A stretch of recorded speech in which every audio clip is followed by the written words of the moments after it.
Hello mga chang mga chang! Welcome to my Facebook page, YouTube channel, and TikTok account. So for today's video ay nagdilinis po kami ng kwarto. Malinis na yan pero pagkatapos yan si Summer, diba nakasandal siya sa upuan tapos tapanggalin ko yan, diba? Sandal-sandal pa kasi, inumusog ako niyan kaya hindi na siya nakasandal dyan sa upuan. Ano daw?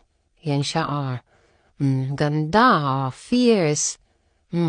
Anyway, so yun na mga chang is papakayala ko sa inyo yung bago mga Pero bago ang lahat, yung kalat ko. Yan, may bagong tanya unbox mamaya. At ito, pagkatapos yan, ito. And yan, ito yung ating renovation, yun ang update. Meron tayong grills and patiles. Bongga. Pagkatapos, syempre, ito na, papakayala ko na sa inyo. Alaga ko. Tama kami, bago akong alaga. At ito na po siya.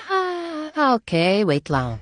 Tapos, super cute, diba? Nakalimutan pa yung breed niya. Wait, isi-search ko lang. Hindi ko na siya na-search mga chong kasi tinanong ko na lang. Siya po ay Sam Ragdoll Mix Siamese. Kung nakita yung video kanina, is yun yung siya na ihahatid na po papunta sa office. Ayan na yan, okay? Yung mga gamit na yun na lahat. Ibinigay na po ng may-ari lahat ng gamit niya wala nang tira. Yan sa office. Kasi nag-ati kami, so doon siya inatid. Nakawin mo kami ng buhay, mga chong dahil may bag na siyang kasama. Ito kita ko sa taas kasi kinabukasan na to para makita yung update. Sa inyong update sa ating renovation, meron tayong patiles, yung pag-grills.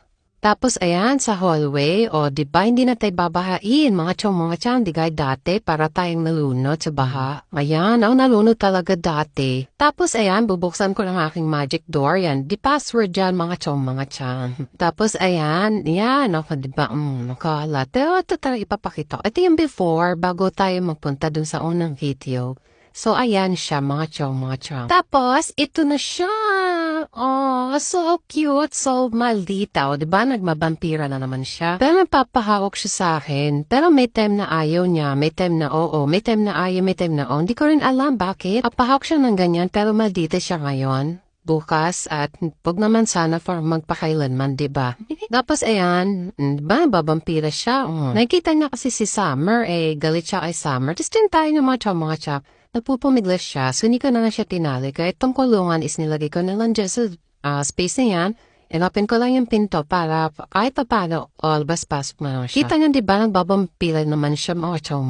Anyways, hayaan muna natin siya dyan sa isang sulok kasi papainin ko lang muna siya at papainom ng water. Then, babalikan natin ulit siya mamaya. Ayan, kinahapunan mga chong. Ito, nandito naman siya sa ilalim ng kama. So, ang bala ko dito, yung kama, ililipat natin sa kabilang side dahil naroon nga tayong gagawin. Kung makita nyo sa unang video kanina, yun na yung pinaka-pwesto ng higaan. Pero ito yung before. Dito, nagmamaldita na naman siya, ayaw niya magpahawak sa akin kasi nagagalit siya pag nahihila yung tali.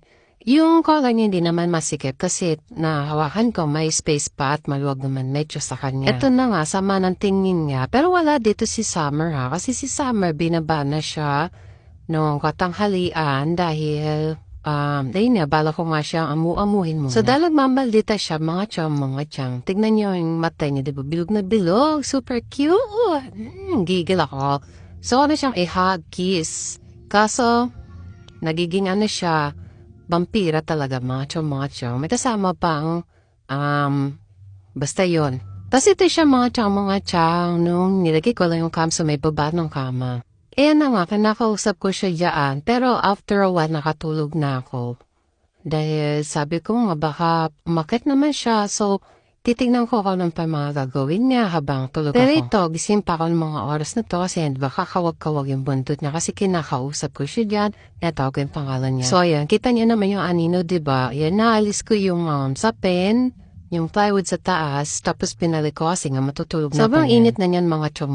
Pero siya hindi, alam ko sa lahi niya, kita niya naman makapalang balahibo niya, pero hindi po siya naiinitan. Siguro medyo lang, pero mas pa rin ang Persian, mas madaling mainitan ang Persian kasi sa Ragdoll. Wala kami electric pan dito, di nakatutok sa amin, kasi mainit yung kisame, kaya yung kisame nila, electric panan ko niyan. Tapos ito, siguro nakatulog na ako dito mga chong dyan, kasi yan siya, nakatulog na rin siya.